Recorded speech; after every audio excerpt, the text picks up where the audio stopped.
Here's a hot take. Don't blame the 77 million Americans that voted for the Tangerine Twat Waffle in the Oval Circus. You should be holding accountable the 112 million individuals who were of voting age that said nothing, did nothing, and didn't vote at all. Because in the last presidential election, you had 77 million Americans who exercised their constitutional rights and voted for the Tangerine Twat Waffle.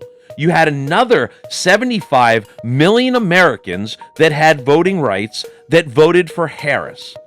But yet there were still 112 million Americans of voting age in this country that didn't vote at all.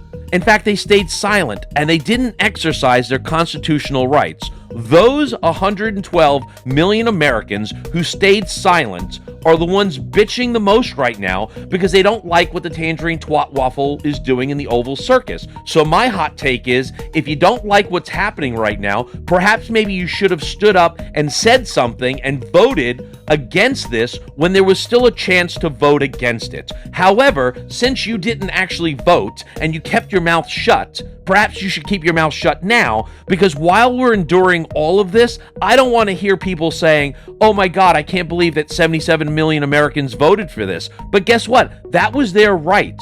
Freedom of speech, freedom to vote, those are absolute. So just as much as I resent the fact that the Tangerine Twat Waffle is in the Oval Circus, I can't begrudge the 77 million Americans that voted their heart and decided that that's what they wanted in their life. I am, however, upset with 112 million Americans who didn't say anything, didn't do anything, and are now acting shocked and awed that we're stuck with a petulant man-child who is basically stripping this country and violating the Constitution like the girls that went to the island.